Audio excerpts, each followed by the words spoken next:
ওরা ওই দিন বলতে থাকবে, হায় আফসোস, মা লিহাযাল কিতাব, আমাদের সামনে কিরামান কাতিবিনের লেখায় কেমন কিতাব দেওয়া হলো, লা ইউগাদিরু সাগীরাতাও ওয়ালা কাবীরা, এই কিতাবের ভিতরে আমাদের জিন্দেগীর কোনো ছোট বিষয় কিন্তু ছেড়ে দেওয়া হলো না, আমাদের জিন্দেগীর কোনো বড় বিষয়টাকে ছেড়ে দেওয়া হলো না।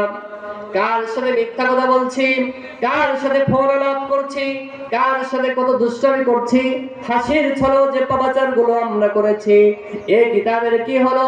আমাদের হাসি ঠাট্টার সেই কথাটাও তো এই কিতাবের ভিতরে আমরা লেখা পাচ্ছি।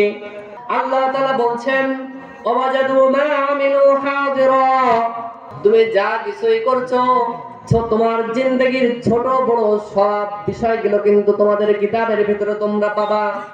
ওয়ালা ইয়াজলিমু রাব্বুকা আহাদা, আর তোমাদের পালনকর্তা রব্বি কারীম তোমাদের সামনে তোমাদের সাথে বিন্দুমাত্র জুলুম করবে না। আমাদের আমলনামায় যদি খারাপ কাজের সংখ্যা বেশি হয়ে যায়, আমরা কিন্তু হাসরের ময়দানে ভীত সন্ত্রস্ত হয়ে যাব, আমরা ক্ষতিগ্রস্ত হয়ে যাব, বিপদে পড়ে যাব। আল্লাহ তাআলা বলছেন যে মানুষগুলো জাহান্নামে যাবে, শোনো জাহান্নামে ওরা কেন যাবে? জান্নাতে যারা থাকবে ওরা জাহান্নামী মানুষগুলোকে দেখতে পাইবে।